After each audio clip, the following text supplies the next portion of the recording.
What's happening, ladies and gents? It's your boy Jack Slack, Fights Gone By podcast episode 148, coming at you on Monday, the 1st of July. And we're getting into pay-per-view time.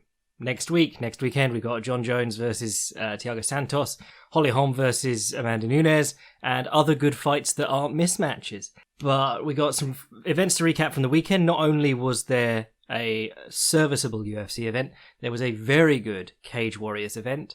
And I mean, there was some K1 stuff that I didn't actually watch completely yet. Need to finish watching those entirely legally.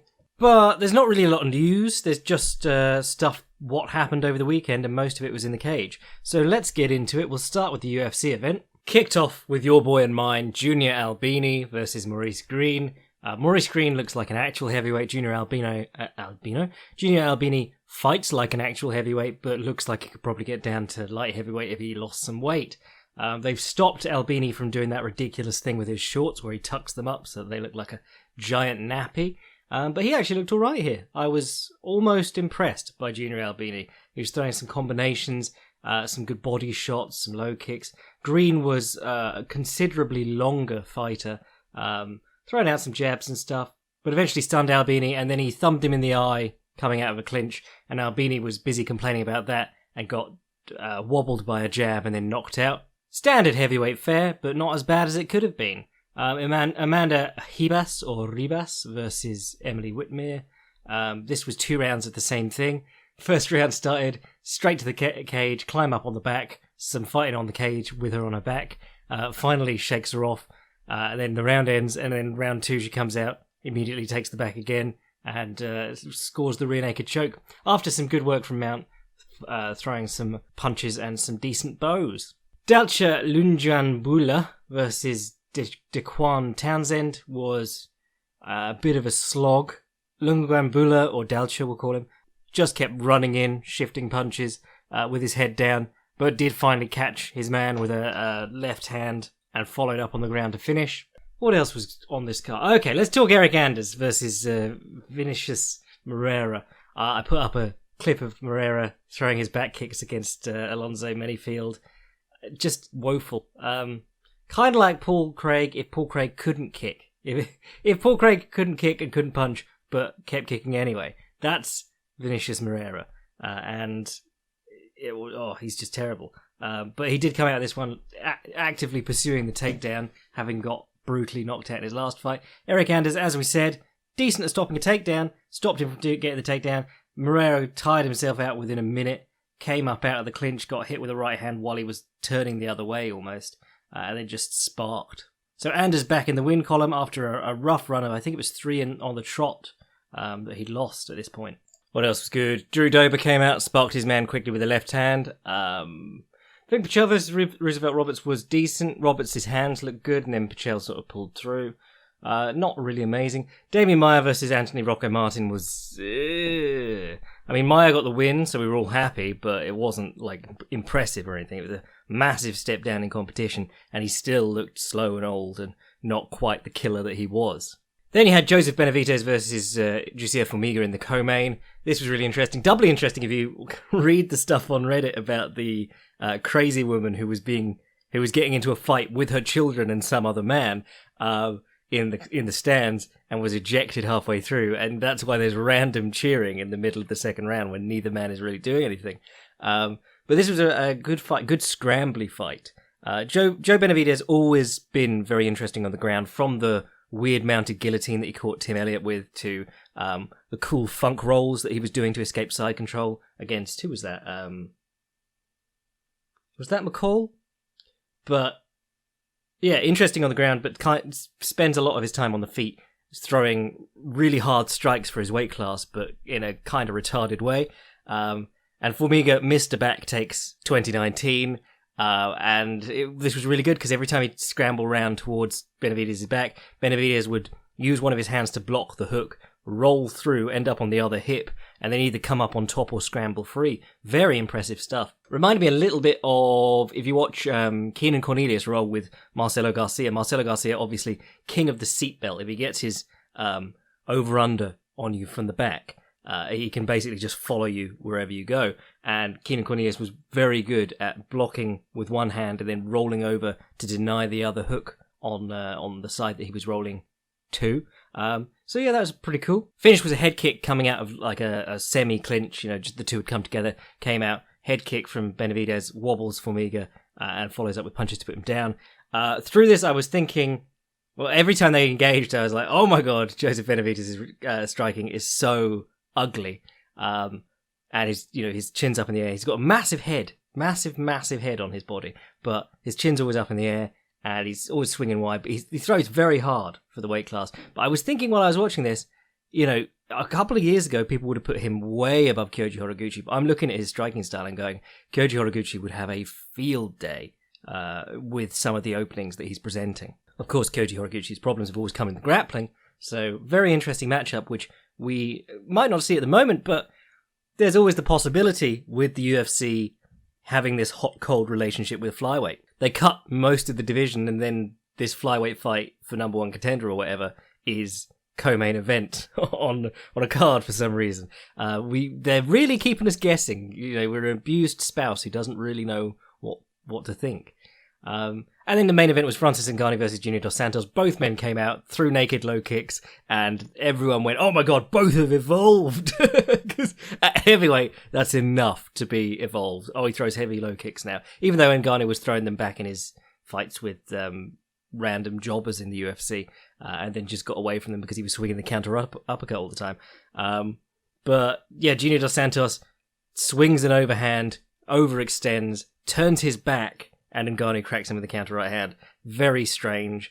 Sad way to end for Junior Dos Santos, but he'll keep fighting for another 20 years because, he's a heavyweight. He's guaranteed like $300,000 to turn up. So really what this does is set up a few matchups down the road. Joseph Benavidez, we assume, if the flyweight division is to keep going, will be fighting Henry Cejudo for the belt. Now, their first match was really good, full of headbutts. Absolutely chock-a-block with headbutts, because Benavidez runs in head first, and Cejudo will drop his head and try and headbutt anyone who comes in on him. Actually, if you watch the Marlon Moraes fight, he was doing this really cool little thing that I've stolen now, where you throw a high kick, and then you come in behind the top of your head and try and chin him with a left hook after you've collided with them.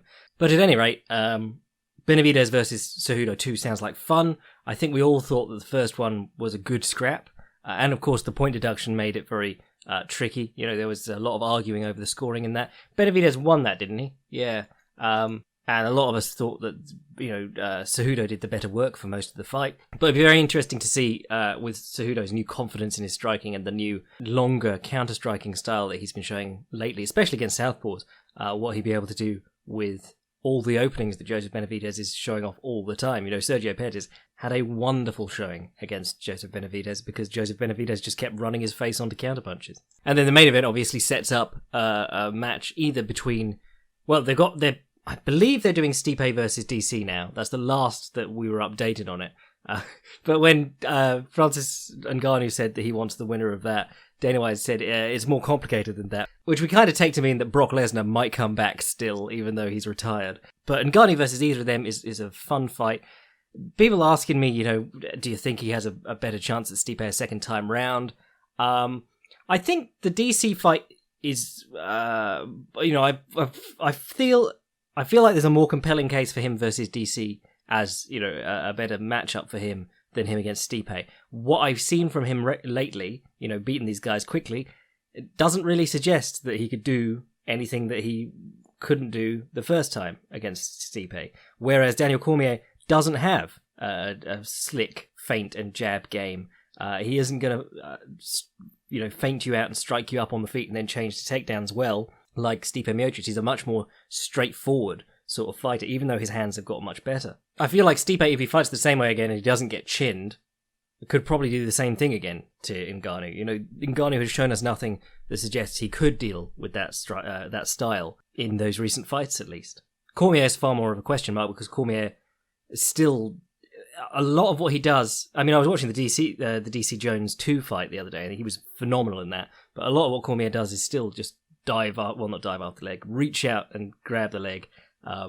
and just desperately pursue the takedown when he wants the takedown. There was a little bit more subtlety in Stipe's performance until, Ngannou was absolutely knackered. Well, you saw in this one, actually, that Stipe and JDS now have both, in very recent history, used low kicking effectively against Ngannou because he has that, now he has at least, that long stance where he sets his weight to throw punches, or he'll try and spring back and punch. Whereas before he was a very plodding sort of guy where, I've got a video up on this on YouTube, but he used to step his back foot up and then his front foot to advance, which is just horrible, horrible technique. Day one, you learn not to do that.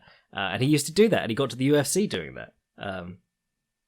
But nowadays he uses this longer stance, and that lead leg is there for the kicking. And especially if you can do what Stipe did, where he throws a feint, or shows a feint rather, and Ngannou would go to swing an uppercut and then pull back, and then Stipe would kick his leg out while he was feet wide, ready to swing. Oh, my tea's so stewed. This is bad. Yeah, so that's where we are at the moment. As UFC cards go, I didn't think that was particularly great.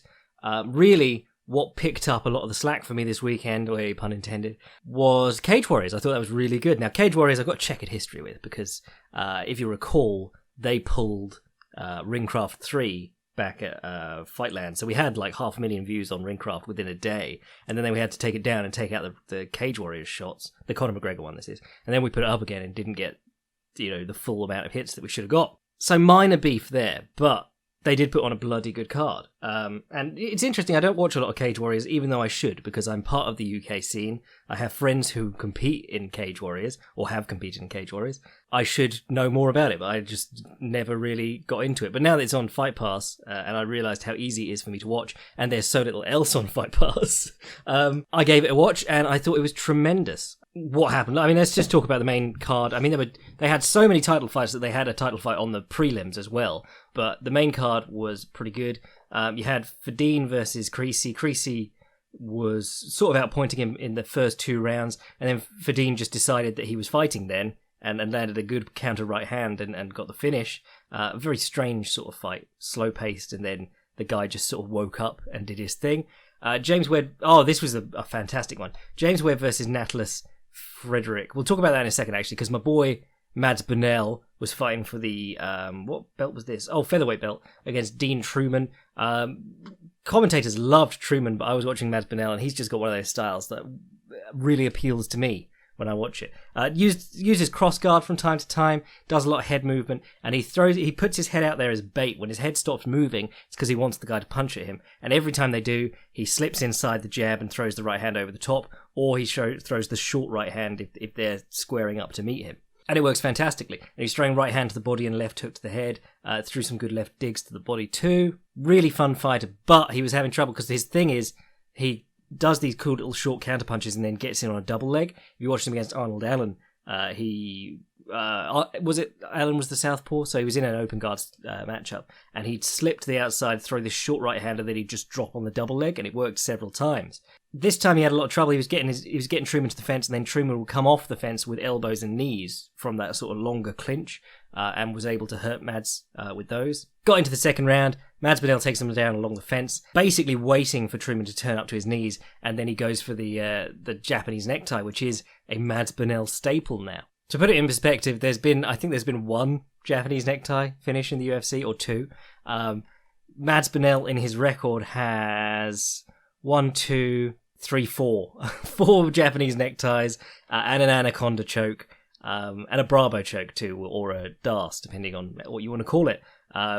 So that guy is very, very good from the front headlock, and a lot of it is just waiting for people to turn up into him. The nice thing about the Japanese necktie is that you've got the leg as well, so you get the vice grip, as Eddie Bravo calls it, from the top of the turtle. Is it a 3/4? No, not a 3/4 Nelson. Fuck, I don't remember what it is, but it's one of the Nelsons. And as the opponent, you can try and turn him down and go for the DAS, but as the opponent comes up, you can throw your leg over their leg or split their legs with your knee, and then drop onto your side. And the Japanese necktie, part choke but also part crank. Basically, if you've ever seen a grobit or a front face lock where you turn the opponent's face away or to the side, and then you basically use your belly on the side of their head, which is on the top, and bend their neck sideways, that's what a Japanese necktie is doing, but on the ground and locked to the opponent. But I keep saying it, Mads Burnell is gonna get a Filthy Casuals guide at some point, because He is an awesome fighter, and his boxing is just getting more and more fun to watch.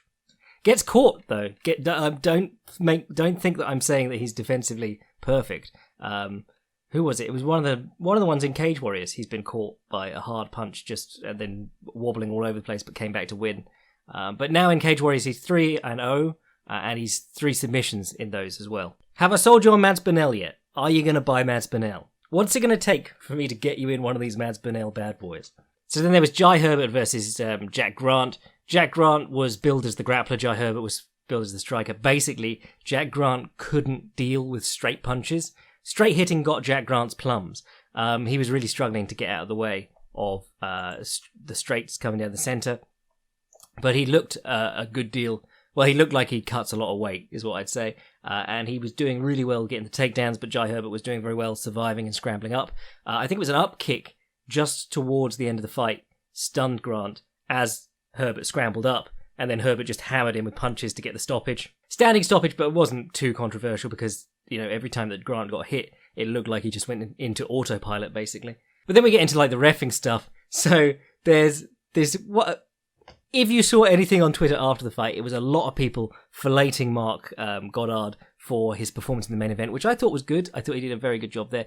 But not anyone really talking about his performance in the middleweight title fight between James Webb and Nathius Frederick, or Nathius Frederick.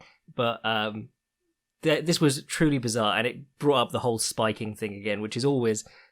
Well, Michael Bisping brought up spiking on the UFC broadcast. He was like, from here I'd try and spike him. And you're going, don't say that, Michael. But this Webb versus Frederick fight, Webb shoots in on him. Frederick has been downward elbowing him in the side of the head or the back of the head, but not really the back of the head, mohawk and all that, from along the fence when he's ducked in the single. Webb stuffs his head between his legs to do, what is it? Is it called an Iranian or Iranian? The pickup where you've got them basically crotch on the back. Well, Alabama Slam if you're into your pro wrestling, but picking guy up with your head between his legs, basically.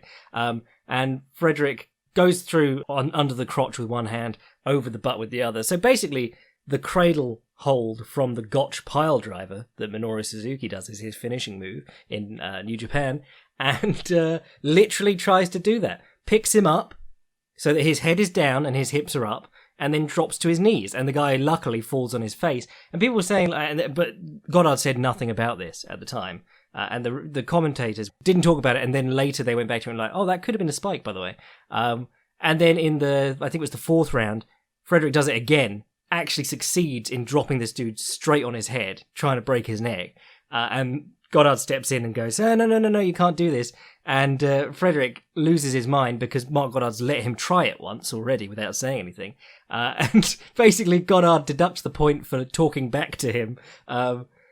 Just incredible. But there was nothing he could have been trying to do that wasn't spiking the dude if he picked him up already. And then some people were telling me that Webb's choosing to be spiked there. He's in control of his position. If you have inverted someone's hips above their head, doesn't matter if they let go, you're still trying to spike them. Very, very strange. And Frederick was just losing his mind. Did not seem like the sharpest tool in the shed. I was thinking that when they were interviewing him before the fight.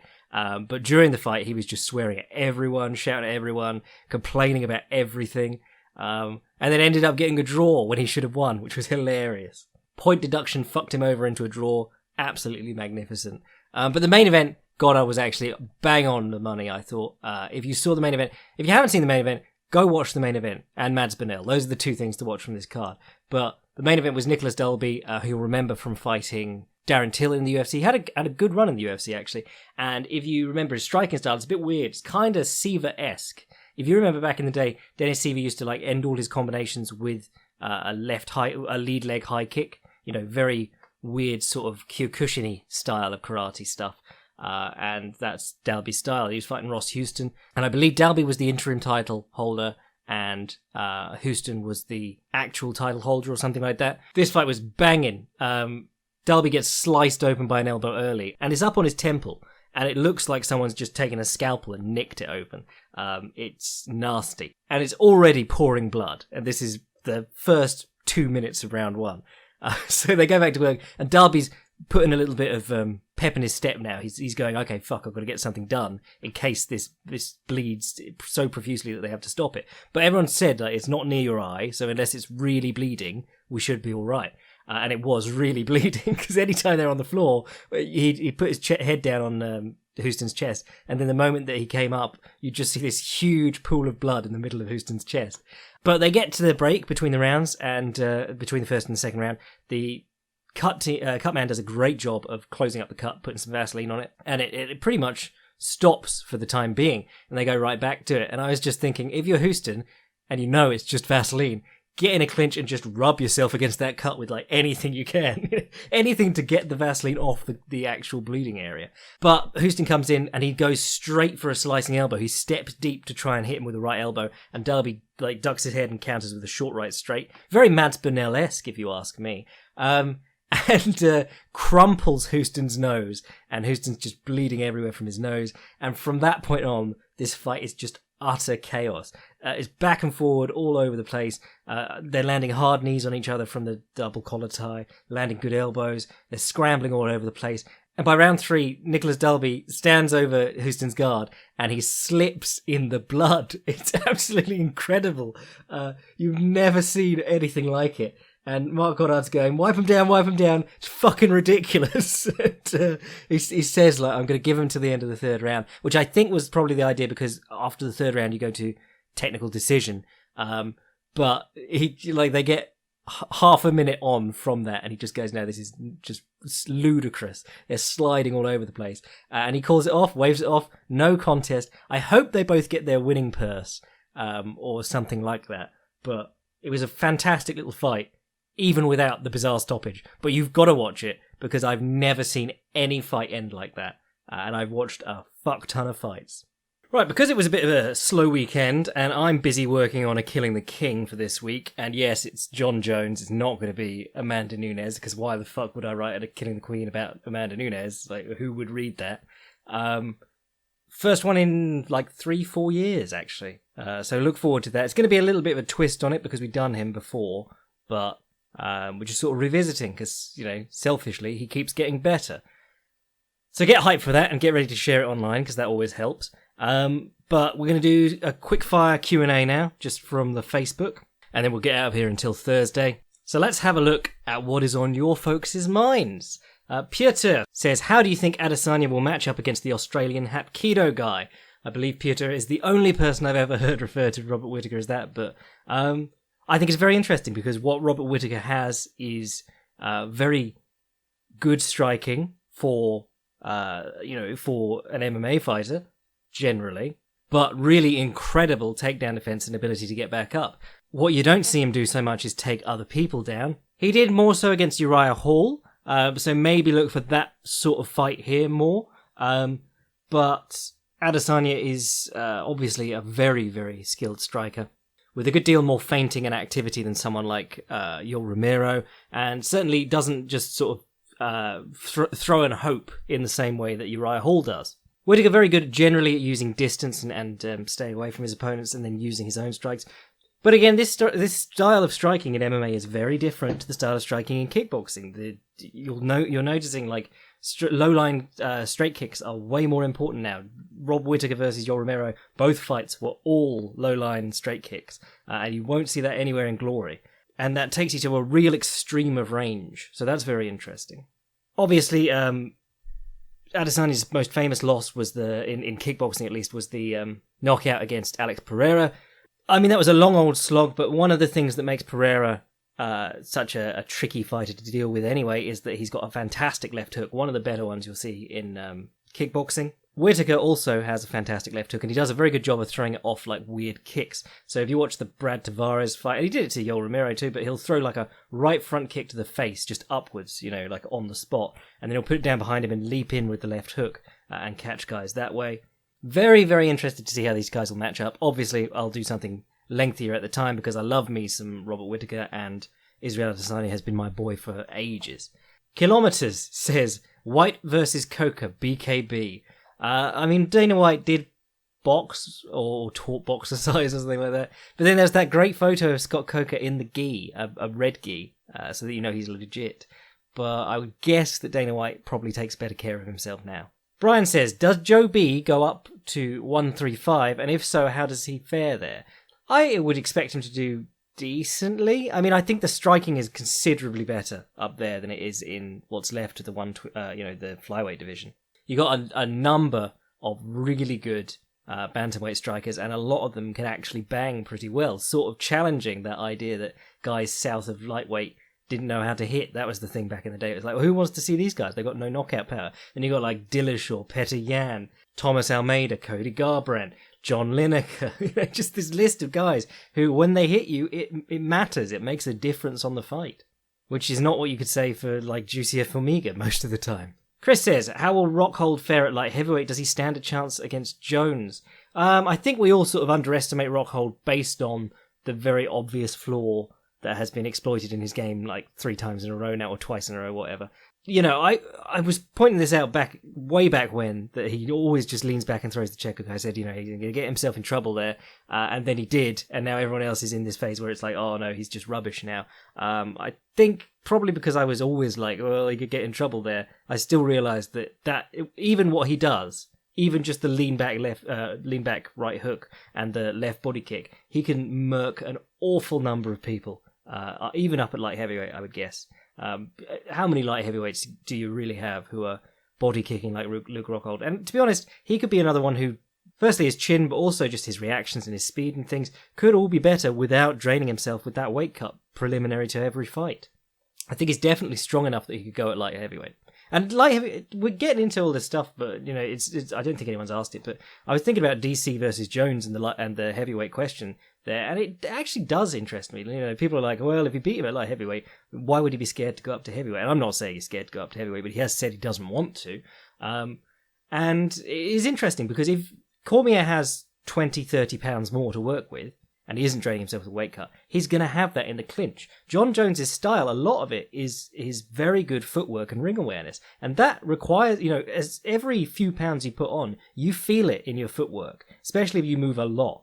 So it's a case of like, does John Jones want to go up to heavyweight and come in light so that he can use his footwork and then give up weight to Daniel Cormier in the clinch, or does he want to go put on the weight and then maybe not be able to move so well? So it's you know, when you've got everything perfect and sorted out, and you've been doing it for years at light heavyweight, why would you risk putting on the weight? Especially with guys like, you know, Roy Jones, when he put on the weight to fight John Ruiz, came down immediately afterwards and lost to Antonio Tarver and then Glenn Johnson. And people were going like, well, the weight gain and then coming back down must have just ruined his speed. Joe says, how do you see Formiga versus Gucci going if Formiga gets cut, especially since Gucci sometimes ends... Oh, well, there you go. He says, especially since Gucci sometimes ends up giving his back. I would say Horiguchi gives up his back a horrible amount, so that's not great. However, what Horiguchi does very well is draw dudes out over long range, and especially, you know, if you looked at Jussier Formiga, how he was struggling with the body kicks of Joe Benavidez, I think Horiguchi could do Horiguchi could do horrible things to almost anyone in the division on the feet. In fact, yes, anyone in the division on the feet. His problem is, like, once they get a hold of him. And I don't know if Jussier Formiga necessarily could. He's not a tremendously explosive guy. His footwork isn't always the best. I don't know. You know, you've got probably more of a chance in a ring because you'll be able to cut it on him. But again, Horiguchi left the UFC having fought almost no one, because that was the way that the flyweight division was being matched up. It was like, his last fight was his most interesting one aside from Demetrius Johnson. It was him against Ali Bagavutinov. But until then, he'd fought like Luis Gaddino. You know, where's he now? Lucas says, does Francis still lose to Stipe? I said this earlier, but I think probably. Unless, you know, the thing is, we got nothing to base him winning against Stipe on. I haven't seen anything that's changed. Maybe it has. Maybe he's just knocking dudes out, but actually so much better in training, but I haven't seen it. Lou says, could we merge the light heavyweight and heavyweights division? Oh, this is a usual one. Who at light heavyweight would do well at heavyweight? Perhaps there could be a 200-pound plus class, and then 10-pound increments below that. This is up there with like adding cruiserweight. You know, the most popular. People think that they can solve the shittiness of the light heavyweight and heavyweight divisions by either adding more divisions or taking one away. I think it'd be the same. I think a lot of the light heavyweights, especially the top ones, are there because they don't want to be heavyweight. And I think a lot of the heavyweights, the top ones, even the ones who could make light heavyweight, are there because they realise they benefit so much from being faster and more technical at that weight. Connor says, have you ever been knocked out? What was it like? I have never been knocked out cold. No, I'm very lucky in that respect. I've been dinged as everyone will get, but when I say dinged, I mean like, were that an MMA fight, the guy would have been on me pounding my face in. But luckily, people don't do that in the gym. No, never been knocked out. I wouldn't actually want to be. I think that would, if I got knocked out cold, I'd probably be like, oh, maybe I need to step it back a bit. Eric says, who would win, Musashi or Dada 5000? Now, are we talking about in the cage, or are we talking about in the Trigon? Ian says, how hilarious is it when a lot of people clearly don't understand your trolling ways? I mean, it is hilarious, but there are also entire groups of people on, like, forums and Twitter and Facebook being like, oh, the Jack Slack is the worst. Oh, he actually said this about Valentina. And you're just like, oh. Can I join your humorless bastard support group? Nick says, what's been the most challenging topic to formulate your opinion or stance on in the world of combat sports? This is an interesting one, actually. Drug testing's one, because I am of the opinion that I don't care. But you have to care. That's what... We all have to go through this charade where other sports are clean, MMA should be, even though MMA's now, or UFC at least, is now doing more testing than anyone in any other sport, and we don't trust them anyway. Like, when they get the results back and it's John Jones who's pulsing or whatever, or Sean O'Malley now pulsing, we go, that's bollocks. I think people would rather they weren't tested, and we just pretended it was all on the level. We pretended that getting tested a week out from a fight was the same as, random blood testing. Unions wasn't hard because I'm pretty pro-union anyway. Even people who aren't pro-union generally, if they're passionate about MMA, they end up getting pro-union within MMA. I don't know. I keep it real and I just say what I think. And sometimes I have to say, like, I'm not even sure what I think here. Like the last week we were talking about overturning shit, and I don't know, I would prefer everyone have to go through commissions, but then I've seen how useless commissions are, and I'm like, that's not a perfect world either. So, yeah. Brandon Vera versus Ong Shung, whatever. Vera looked so bad against Shogun, but he's now on a resurgence in Asia, with honor pumping through his veins. I think I'd probably take him. I mean, Ong, what I've seen of him, he's powerful, but he's very meat and potatoes, if you get my drift. But then so is Vera. He's just bigger. Ryan says, same question, I emailed you, top 5 middleweights versus Jones, since the middle of the pack middles seem to be having success up there. Granted, division's dead. I'm curious how you feel stylistically Bobby Knuckles or Ramiro would do against Johnny Bones. I would love to see Ramiro go up to light heavyweight, just because he's such a freakishly explosive and crafty fighter. I think John Jones would probably just run through him. Well, not run through him. I think John Jones would pick him apart for like 4 rounds and then finish him in the 5th. I don't think he would struggle as much in the clinch. If you've seen Yoel Romero, he's big for light heavyweight. Sorry, he's big for middleweight, but you don't think like massive light heavyweight. It is in him. I don't think Jones would struggle as much stopping takedowns. I don't think it would be as much of a feat as it is down at middleweight to stop Yoel Romero from taking you down. And I think he'd be able to pick it in with the low-line sidekicks and things like that for 4 rounds fairly successfully.